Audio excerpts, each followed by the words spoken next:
Seja bem-vindo, seja bem-vinda ao Trilhas da História, um podcast do projeto de extensão do curso de História da UEA em Tefé.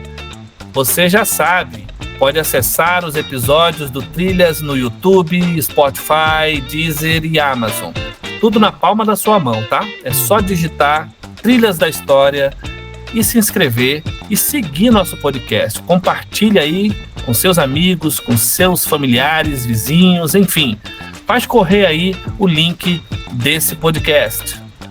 No episódio de hoje, o Trilhas da História abre espaço para uma reflexão sobre as relações entre religião, política e sociedade, com o seguinte tema: a história social das religiões, temas e desafios. Nosso convidado é o professor mestre Wellington Medeiros, pesquisador dedicado ao estudo da história das religiões e as dinâmicas sociais que envolvem fé, práticas sociais e disputas simbólicas. Em nossa conversa hoje vamos falar de alguns temas de pesquisa, falar das abordagens e dos desafios atuais da história social das religiões. Além disso, o professor Wellington vai nos falar um pouco sobre as chamadas SEBs, as comunidades eclesiais de base que ele pesquisou em Maceió, Alagoas. Nosso convidado de hoje está diretamente do Nordeste, aí nós estamos numa ligação direta com Maceió, gente. O professor Wellington analisa as comunidades, como essas comunidades transformaram carências coletivas em bandeiras de luta popular para enfrentar a lógica do poder no Nordeste do Brasil. Prepare-se para um diálogo que vai conectar religião, política e memória. Fica com a gente, nós vamos aprender muito hoje, hein? Bem, eu vou apresentar o nosso convidado. O professor mestre Wellington Medeiros é historiador, mestre em História Social pela UFAL, Universidade Federal do Alagoas. É professor na Secretaria de Estado da Educação de Alagoas, membro do LIER, Laboratório de História e Estudos das Religiões, da UFAL. Tem experiência na área de história, com ênfase em história social, atuando principalmente nos seguintes temas: religiões populares e movimentos sociais, marxismo e história social das religiões. Professor Wellington, seja muito bem-vindo ao podcast Trilhas da História. Muito obrigado, caríssimo Daniel. Eu que agradeço pelo convite, é um prazer estar aqui com vocês. Muito bem, gente. Como eu acabei de dizer, professor Wellington, tivemos a oportunidade de nos conhecer, fazendo esse registro aqui logo no início do nosso episódio, lá em Belo Horizonte, na ocasião de um minicurso que ele ministrou sobre essa temática. Então, com certeza, naquele momento despertamos a ideia de por que não levar e trazer, fazer um convite ao professor Wellington para compartilhar um pouco, né, desse conhecimento, desse tema, conosco aqui no Amazonas. E toda a comunidade acadêmica, historiadora, agradece, especialmente você também que está nos ouvindo de fora da universidade. Temos uma conversa bem aqui interessante, bem encaminhada para você compreender esse universo da pesquisa da história das religiões. Professor, vamos começar então o nosso primeiro bloco de perguntas, que está direcionado à jornada acadêmica e à pesquisa na história. Bem, gente, a nossa primeira pergunta, como de praxe, a gente sempre procura conhecer um pouco mais do nosso convidado. O Wellington, a gente sempre pede para o nosso convidado falar um pouco de si. Conte um pouco para nós sobre a sua trajetória de vida. Quem é o Wellington Medeiros? Eu venho de uma formação tradicional católica, Daniel. Eis que durante a graduação em História pela Universidade Federal de Alagoas, eu me deparei com a teologia da libertação e as comunidades eclesiais de base como objeto de estudo. Contudo, toda a minha formação na adolescência e juventude foi na renovação carismática católica. Então, uma relação bem diferente do que eu passei a estudar na graduação e posteriormente até os dias atuais.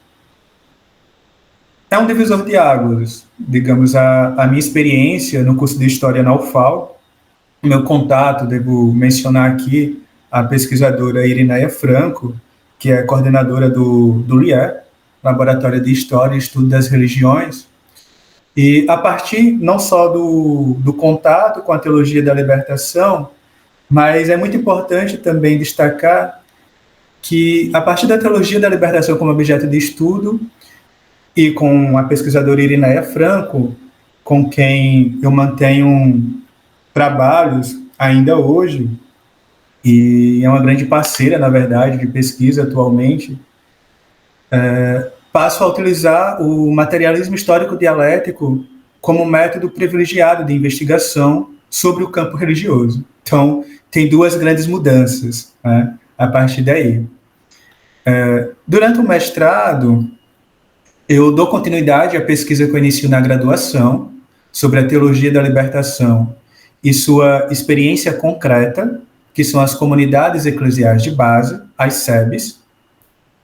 Eu passo a pesquisar especificamente como as SEBs surgiram na Igreja Católica em Alagoas, entre os anos de 1967 e 1991.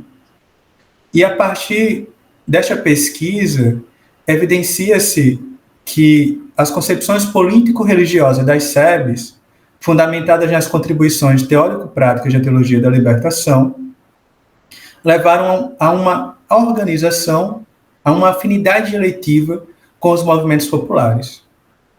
Os diversos relatórios, depoimentos dos membros das SEBs e artigos do Jornal de Alagoas evidenciaram frequentemente as articulações entre as comunidades de base e os movimentos populares, sindicatos, associações de bairro, pastorais sociais e o Partido dos Trabalhadores, o PT. Posteriormente, no doutorado, me veio a questão de pesquisar o momento em que a Igreja Católica, em Alagoas, faz essa virada social. Evidentemente que não é todo o conjunto da instituição, mas quando a Igreja passa a se preocupar mais com a questão social. A partir daí eu faço um recuo no recorte temporal e passo a analisar o movimento de educação de base, que surge em fins dos anos 50, mais precisamente em 1961.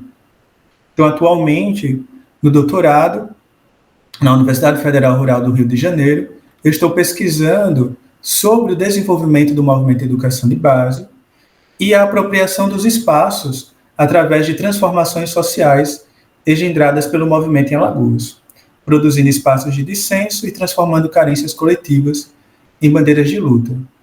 Por fim, eu gostaria de frisar que, além dessa trajetória acadêmica, também mantém um contato, e o LIER também mantém um contato com a sociedade civil, com os movimentos sociais. E há pouco tempo, nós desenvolvemos um curso, não tão pouco, na verdade, foi 2020, desenvolvemos um curso de extensão denominado Religiosidade, Juventude e Educação Popular. Este curso se constituiu numa parceria entre o Laboratório de História e Estudo das Religiões, o Centro de Pesquisa e Documentação Histórica, os cursos de graduação e pós-graduação em História da UFAL e o Movimento dos Trabalhadores Rurais Sem Terra. Muito bem, olha, muito importante a gente conhecer um pouco do professor Wellington, que acabou de descrever a sua trajetória de vida, sua relação já com o objeto de pesquisa, que inclusive sobre isso, gente, as comunidades que ele se envolveu, e a gente vai falar no final, no segundo bloco do programa, um pouco mais. E para nós, olha, é um prazer realmente te receber aqui, professor Wellington. É a primeira vez que o podcast Trilhas da História vai tão longe, tá? Nós estamos em Manaus aqui, Tefé, Amazonas, e você falando de Maceió, Alagoas, para a gente é um grande prazer, realmente, é uma grande honra, tá, companheiro? Você tá aqui com a gente. Eu que agradeço pelo convite, Daniel. Foi um prazer o nosso encontro, no encontro da AMPU, este ano. Acredito que isso nos possibilita não só uma troca de experiência acadêmica, mas como esse próprio espaço também dialogar com a sociedade. Excelente, esse é o grande objetivo que você acabou de traduzir aí desse podcast. Então vamos avançar para a segunda pergunta, Wellington, já entrando no nosso tema. Explica para os nossos ouvintes o que é a história social das religiões e para os nossos estudantes da área de história, quais seriam as possibilidades desse campo de pesquisa? A história das religiões, enquanto disciplina, ela tem uma consolidação recente, na verdade. Acredito que fins dos anos 80 e início dos anos 90, você tem a consolidação da história das religiões. Mais recentemente, o Laboratório de História e Estudos das Religiões da UFAL tem feito a disputa por esta abordagem que estamos denominando História Social das Religiões. Evidentemente que não é algo só do laboratório, outros pesquisadores em outras regiões, em outras universidades, também têm reivindicado e feito esta disputa. No LIER, principalmente com a historiadora Irineia Franco, nós temos elaborado desde 2021 um edifício bem articulado para a caracterização do que estamos denominando de história social das religiões, a partir de 3 pressupostos. Primeiro, a crítica da religião em Karl Marx e Friedrich Engels, elaborada na experiência histórica desses pensadores do movimento operário, mas que tem continuidade a partir de outros marxistas ao longo do tempo, que em diferentes contextos ao longo do século XX e agora início do XXI, vem analisando o papel e a importância das religiões na sociedade moderna e seus vínculos com as bases da vida material e da luta de classes. Segundo pressuposto, a aplicação do materialismo histórico dialético como método privilegiado para a produção do conhecimento historiográfico, e os conceitos que estão relacionados a esse método, como, por exemplo, a categoria dialética de totalidade, praxis, historicidade, modo de produção, classe social e luta de classes, entre outros. E, por fim, acompanhar a produção historiográfica acerca da história da religião e religiosidades.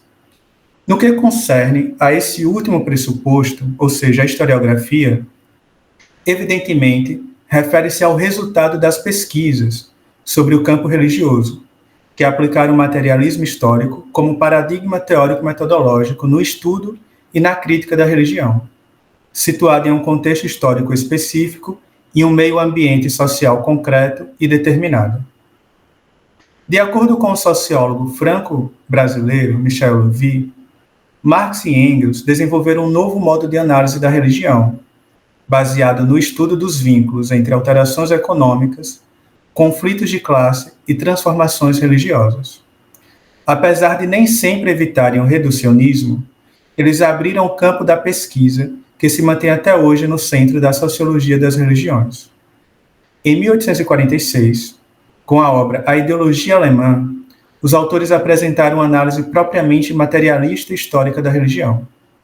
Dialética, materialismo e historicidade constituem os 3 fundamentos centrais dessa abordagem teórico-metodológica. Se Marx e Engels chegaram a falar em reflexo, o que, segundo o sociólogo franco-brasileiro, levou várias gerações de marxistas para um desvio estéril, a concepção materialista da história consiste em explicar a origem das múltiplas formas de consciência, religião, filosofia, moral, a partir das relações sociais de produção, o que então torna possível analisar o conjunto apresentado em sua totalidade, assim como a ação recíproca entre esses diferentes aspectos. Com a obra A Formação da Classe Operária Inglesa, publicada originalmente em 1963 pelo historiador Edward Thompson, a religião entrou definitivamente na agenda da história social. Excelente recapitulação. Acredito que essa última fala evidencia, gostei bastante disso, professor Wellington, que entrou na agenda definitivamente da história social. Avançando e já pensando a partir de Edward Thompson como um dos seus principais proponentes, o que efetivamente Thompson evidencia e diferencia-se do marxismo ortodoxo em suas análises na formação da classe trabalhadora inglesa, ou da classe operária inglesa, né, considerando o estudo das religiões. Diferencia isso para o nosso ouvinte, né, para o nosso estudante de história, para o pesquisador, essa diferença. Importantíssima essa questão. Em A Formação da Classe Operária Inglesa, Edward Thompson analisou os diferentes movimentos religiosos, chamados movimentos de dissidência ou dissidência religiosa, de fins do século XVIII e início do XIX, em relação à sua atitude de legitimação ou rebeldia frente às disciplinas e imperativos do processo de industrialização capitalista, evitando dessa forma uma análise simplista e reducionista do campo religioso. Diferentemente de outros historiadores de sua geração, tais como Christopher Hill, Thompson não se interessou pelas correntes radicais da Revolução Puritana do século XVII. Entretanto, em meio a uma polêmica com o historiador Perry Anderson, ele publicou um importante texto denominado As Peculiaridades dos Ingleses, em que discute, entre outros temas, o papel da religião naquele movimento revolucionário. Nesse texto, Thompson criticou vários dos pressupostos do marxismo vulgar ou marxismo ortodoxo. Suas observações sobre o papel da religião nesse movimento revolucionário são importantes do ponto de vista metodológico, pois não só demonstram a importância do fenômeno religioso para Thompson, mas também sua autonomia e seu impacto, tanto político quanto econômico. Através da correta instrumentalização da categoria de totalidade, ao meu ver, a categoria mais importante ou fundamental para pensar a dialética marxista, Thompson compreende que a religião e os imperativos morais se encontram imbricados com as necessidades econômicas. Se para os chamados marxistas ortodoxos haveria uma determinação absoluta de uma base sobre a superestrutura, explico. A base material de uma dada sociedade determinaria de forma linear as estruturas política, religiosa e cultural desta mesma sociedade, o que é chamada de superestrutura. Nesse sentido, o econômico teria uma primazia, e as normas e a cultura desdobrar-se-iam como meros reflexos secundários. Thompson não compartilha dessa perspectiva analítica sobre o campo religioso. Em seu texto, Folclore, Antropologia e História Social, o autor rompeu com a concepção de que o mundo da cultura, e consequentemente o campo religioso, poderia ser examinado como simples reflexo da base social, e propõe analisá-lo como parte integrante do modo de produção. Nesse texto ainda, Thompson criticou de forma contundente tanto a metáfora de base e superestrutura, quanto a prioridade atribuída ao econômico na tradição marxista. Para ele, o que se encontra errado é a analogia, base e superestrutura, com que se empreende a análise e ainda o emprego de uma categoria muito limitada, a categoria do econômico. Thompson argumenta que, mesmo Marx, não se serviu dessa analogia de modo repetido, embora o tenha feito, uma vez, em uma síntese de extrema importância na obra que todos nós conhecemos, no prefácio da obra Contribuição à Crítica da Economia Política, de 1859. No entanto, Thompson ele recorda que, em outras ocasiões, Marx utilizou analogias bem diversas para o processo histórico. E aí Thompson ele retoma os Grundrisse, de 1857, século XIX, a 1858. São rascunhos do Capital, publicados pela primeira vez em Moscou entre 1939 e 1941. Neste material, encontra-se uma passagem singular em que Marx se utiliza de outra metáfora, a de uma iluminação universal, ou um éter particular, que determina o peso específico de toda a existência que nele se manifesta, para expressar outro tipo de determinação que atravessaria os modos de produção. Essa metáfora, segundo Thompson, permitiria captar melhor o caráter dialético do materialismo histórico, em que nenhuma cor particular das diversas formas de produção e esferas de social detém preponderância em relação às outras. Ao enfatizar a simultaneidade da manifestação de relações produtivas particulares em todos os sistemas e áreas da vida social, essa metáfora de uma iluminação universal evitaria analisar a instância cultural como um mero reflexo do econômico. Por outro lado, eu gostaria de lembrar que Thompson em nenhum momento põe em dúvida a centralidade do modo de produção para qualquer compreensão materialista da história. O que se questiona é a ideia de ser possível descrever um modo de produção em termos econômicos, pondo de lado como secundárias a religião, a cultura, os decisivos conceitos sobre os quais se organiza um modo de produção. Para ele, uma divisão teórica arbitrária como essa, de uma base econômica e uma superestrutura cultural, pode ser feita na cabeça, e bem pode assentar-se no papel durante alguns momentos, mas não passa de uma ideia na cabeça, que não condiz com a análise concreta da realidade concreta. E enquanto você fazia essa exposição, Wellington, eu me lembrei de um texto que talvez você já tenha lido, muitos de nós teve acesso a esse texto uns anos atrás, de Dorothy Thompson, Marxismo e História. Em um determinado momento, assim, foi como assim, um vagalume, sabe, assim, no escuro, enquanto eu tentava compreender todo esse debate teórico que você acabou de bem definir. Ela dizia o seguinte, talvez eu não me recorde bem, você conhece esse texto? Não, estou anotando aqui. Sei que a Dorothy é a esposa, né, a companheira do Thompson. Isso, Dorothy Thompson. Posso compartilhar com você. Mas ela diz mais ou menos assim, os historiadores do passado estavam preocupados em dizer à classe trabalhadora o que ela deveria fazer e não estavam prestando atenção no que ela estava fazendo. Isso foi iluminador, sabe? Enquanto eu lia textos do Thompson nesse debate com historiadores ortodoxos.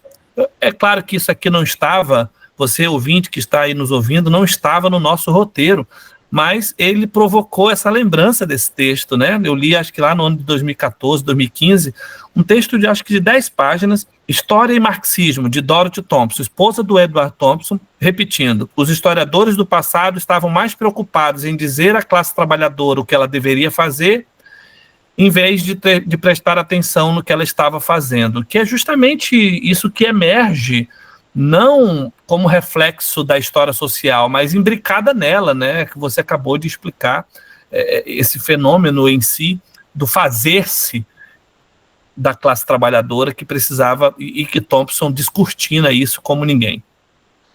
Muito bem, foi só um adendo, foi só uma lembrança aí desse texto importante que você que está ouvindo também pode acessar. Nós encerramos bem o nosso primeiro bloco de perguntas aqui do nosso episódio de número 16, de 11 de setembro de 2025. Tema História Social das Religiões, Temas e Desafios, Pai Nosso dos Mártires Torturados, de Sérgio Turcão e Regina. Aprecie essa canção, daqui a pouquinho a gente volta para o próximo bloco. Pai nosso, dos pobres marginalizados, Pai nosso, dos mártires, dos torturados.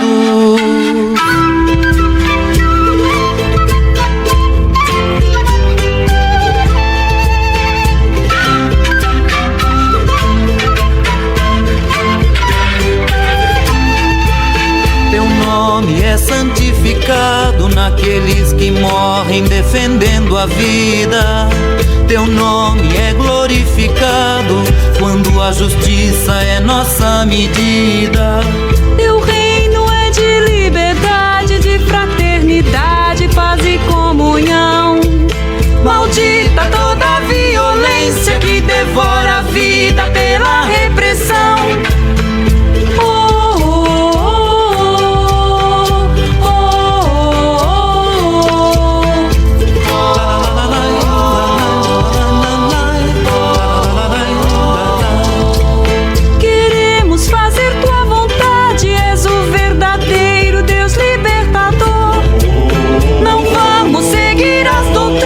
Corrompidas pelo poder opressor, pedimos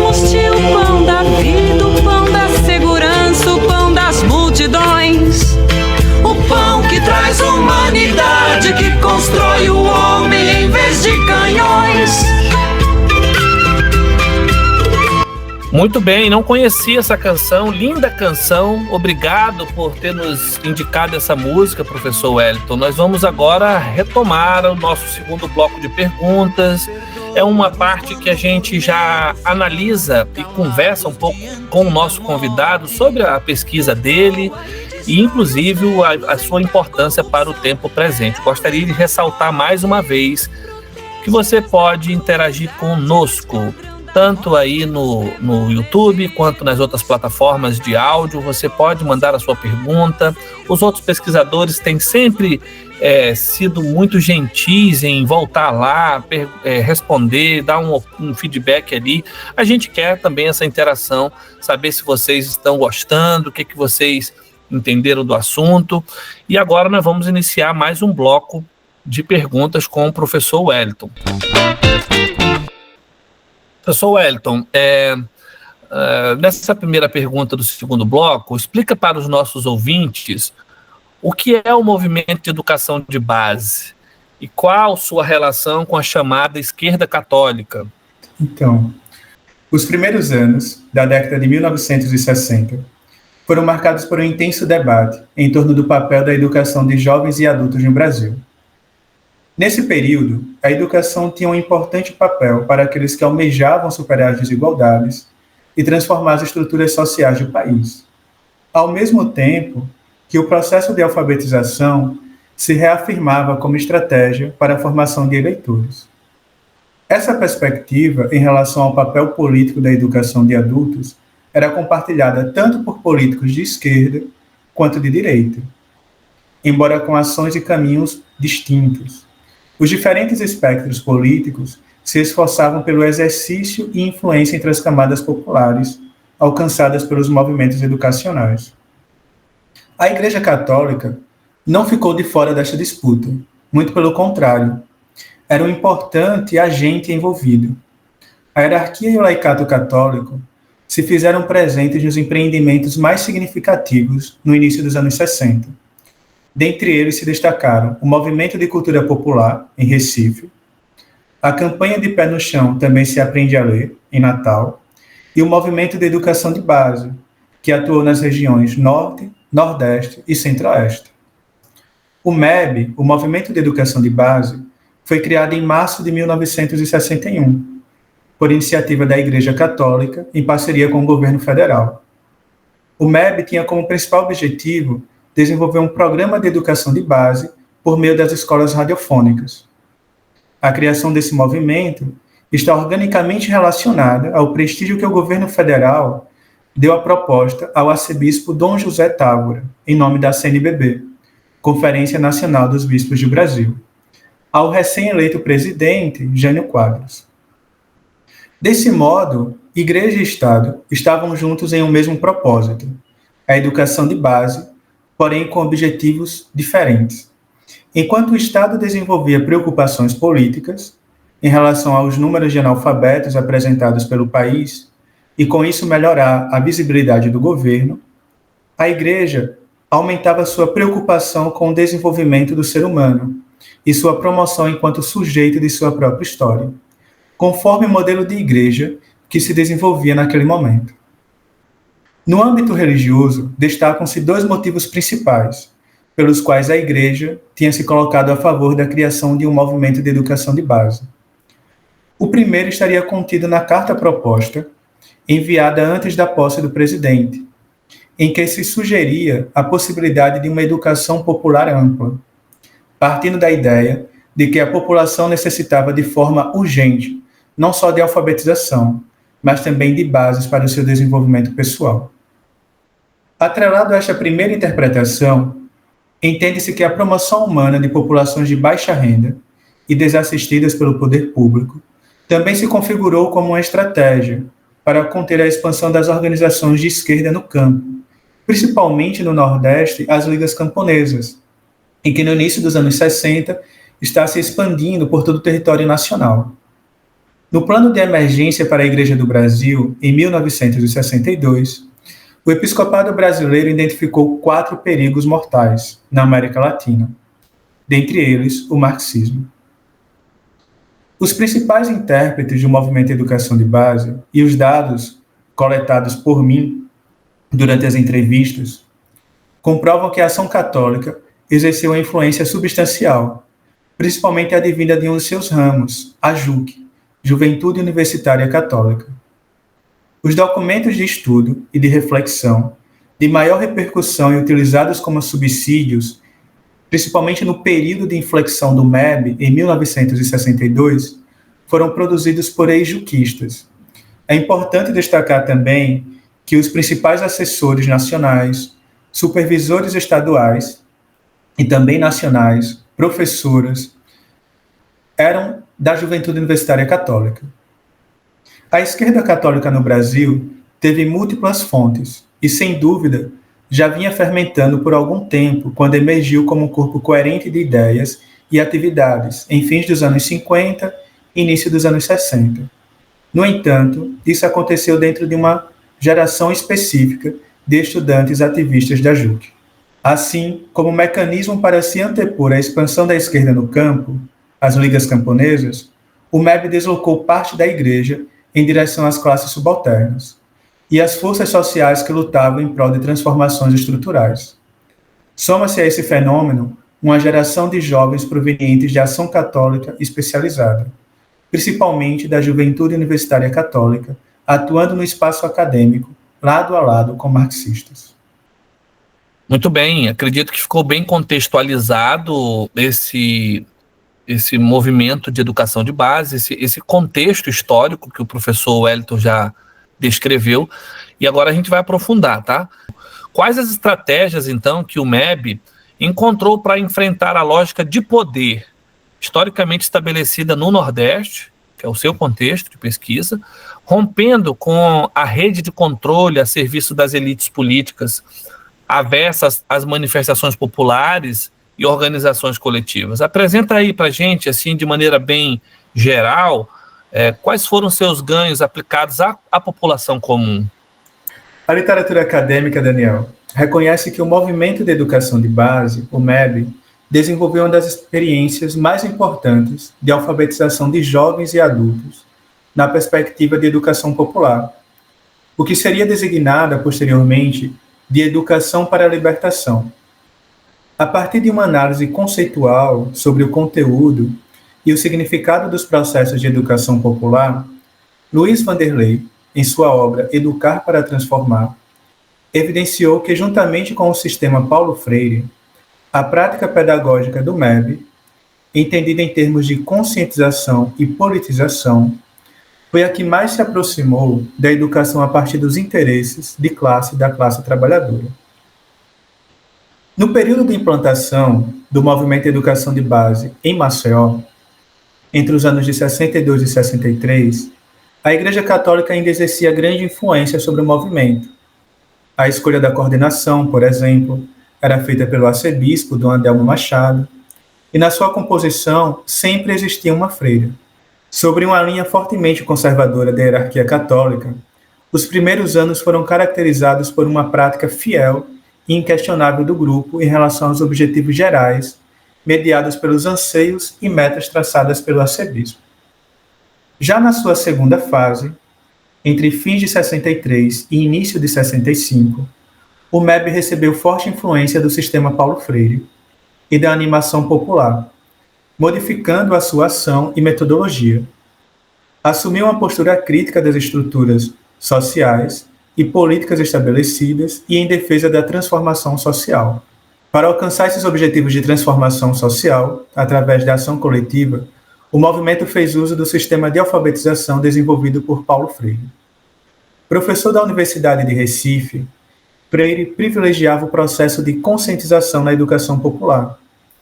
A prática de alfabetizar deveria utilizar palavras e situações da vida cotidiana dos próprios alunos, palavras como governo, enxada, terreno, comida, patrão, que facilitassem no aprendizado e não uma linguagem inacessível.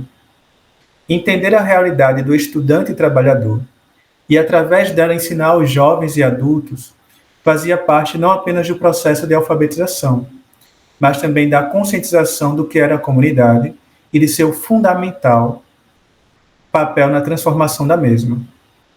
Outra estratégia de ação eram as caravanas de cultura popular. As caravanas eram formadas por equipes de 5 a 10 pessoas e tinha a duração de 1 semana a 10 dias em um determinado território da arquidiocese.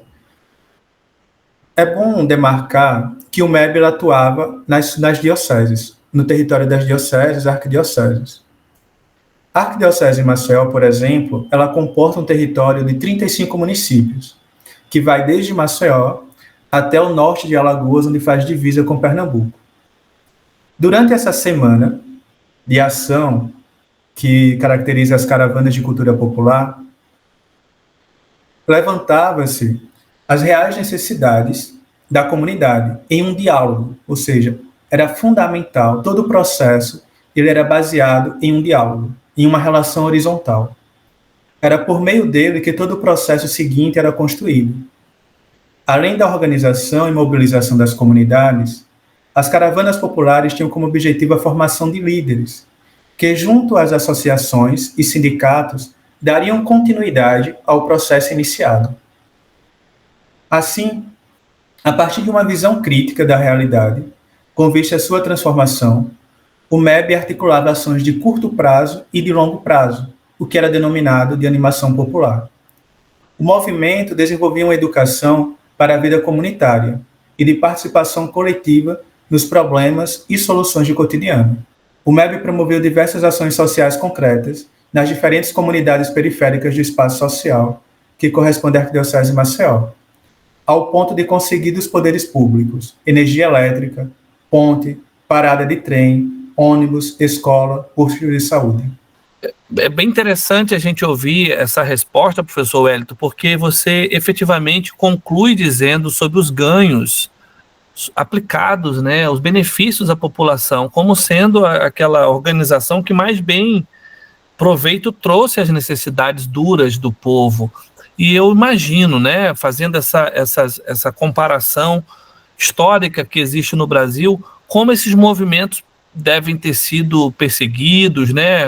Você trata em algum momento sobre esse aspecto dos agentes públicos, ou do poder realmente do Estado, ou do próprio governo federal, na desarticulação disso, sob a pretensa desculpa de ser comunismo, só para a gente até fazer uma análise, daqui a pouquinho a gente vai falar sobre o tempo presente. Sim, perfeitamente, Daniel. O MEB foi o maior movimento de educação de jovens e adultos e voltado principalmente para a população rural do país, e que durou por maior tempo. Na verdade, o MEB ele ainda atua, não com essas características deste período que estamos discutindo aqui. Com o golpe empresarial militar de 1964, existe um corte significativo de verbas para o movimento, uma vez que, como foi mencionado anteriormente, ele era mantido pelo Estado e administrado pela Igreja. Dentro desses agentes da Igreja, você tinha, principalmente, a Juventude Universitária Católica, o que estou caracterizando como esquerda católica, que atuava na base diretamente com a classe trabalhadora. Com o golpe e o corte de verbas, o movimento ele passa por uma crise econômica mesmo, não tem como se manter estruturalmente, e há também uma crise ideológica, porque devido ao golpe, a hierarquia católica, a CNBB, passa a atuar controlando de forma mais incisiva o movimento. Para termos uma noção, para que nossos ouvintes tenham uma noção, aqui em Alagoas, a cartilha Viver é Lutar, que foi uma cartilha mais próxima do sistema Paulo Freire, produzida em 63, 64, após o golpe, ela é recolhida à sugestão, digamos assim, do arcebispo, e é recolhida e ficam sem material para usar. Assim.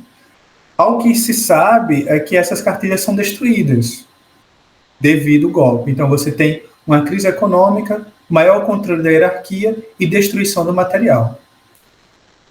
Onde o movimento era mais ativo, como Sergipe, Pernambuco, e estou estou defendendo que Alagoas, como era coordenado por Sergipe também, o movimento ele faz a opção por não continuar atuando dentro desse controle econômico e hierárquico.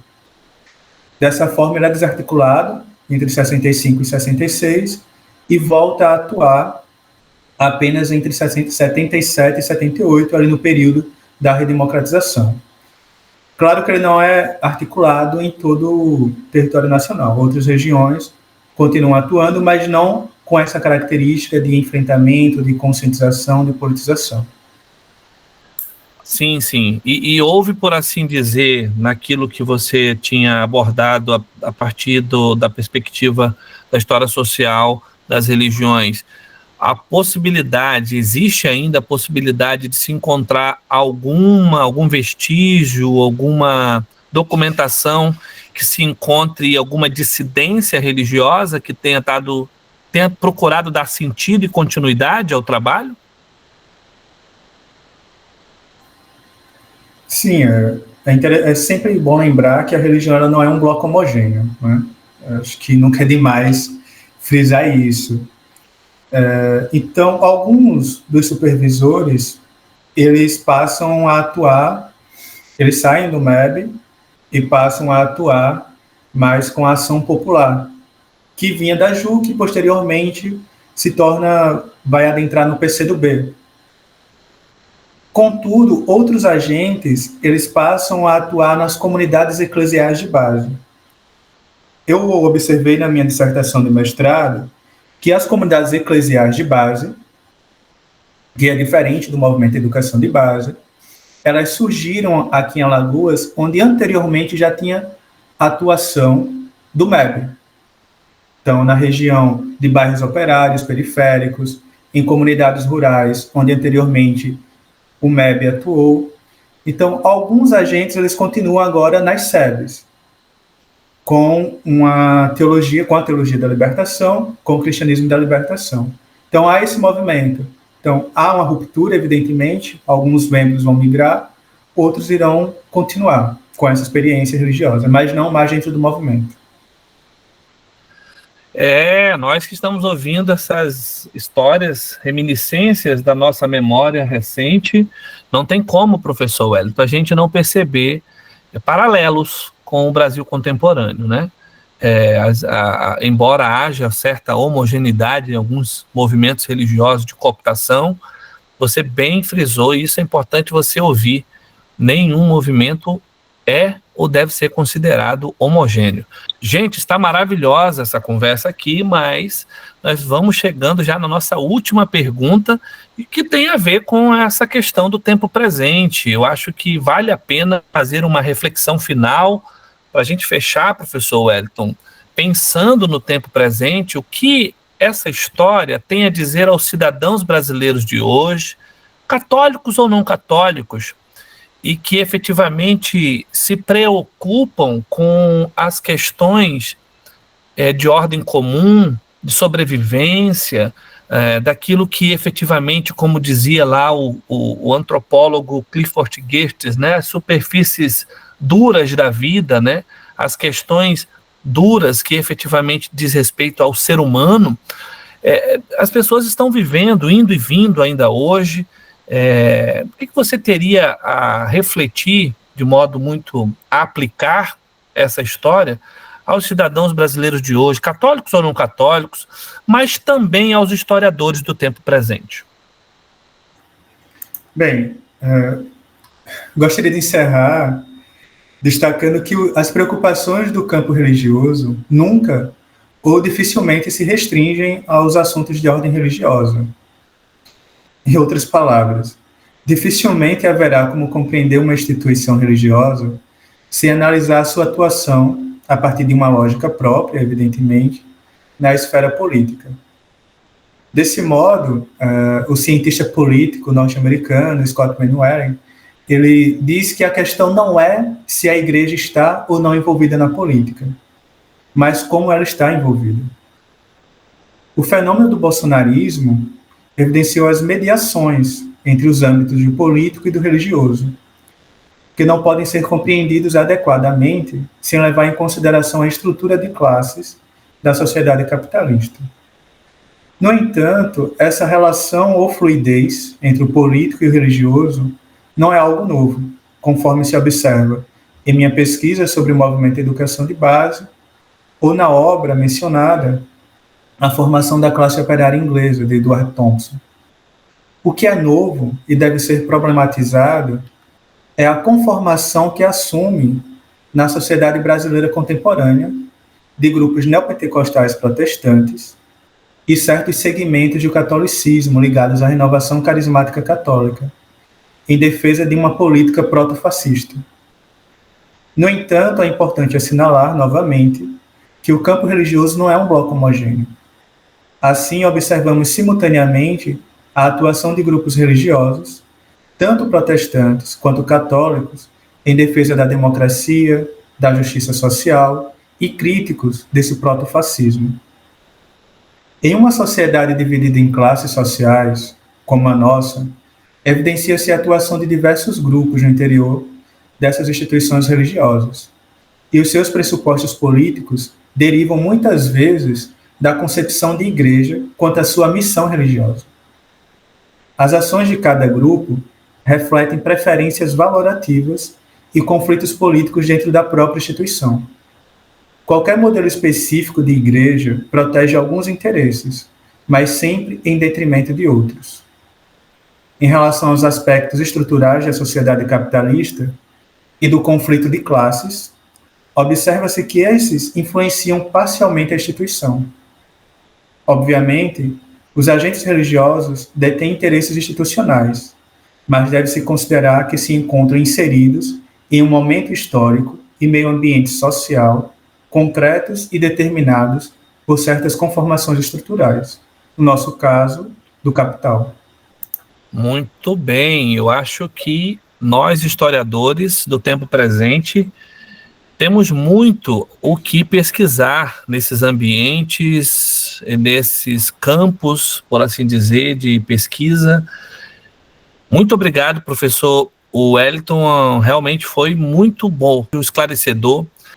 Muito bem, você que acompanhou até aqui, nós vamos agora para a parte final do nosso episódio, mas não antes de agradecer aqui ao professor Wellington Medeiros, que gentilmente nos banqueteou aqui com temas tão importantes da história social das religiões. Gostaria de deixar aqui o nosso agradecimento especial e também pedir para que ele fizesse os seus agradecimentos finais e também falasse da sua obra, que foi publicada agora recentemente, acredito que é a pesquisa do mestrado. Eu queria que ele falasse um pouco. Você vai ouvindo aí, toma nota. Então, sim, o livro ele foi publicado pela editora da Universidade Federal de Alagoas e é resultado, sim, da minha pesquisa de mestrado, intitulada Uma Confluência pela Libertação, SEBS, Cultura Política e Organização Popular na Arquidiocese de Maceió. Esse material ele foi premiado pela Associação Brasileira de História das Religiões no prêmio da BHR em 2018 e, posteriormente, agora publicado. Para não repetir muito o que já falei, mas ele trata dessa relação entre as SEBs, sua fundamentação teórico-religiosa na teologia da libertação e sua relação com os movimentos sociais.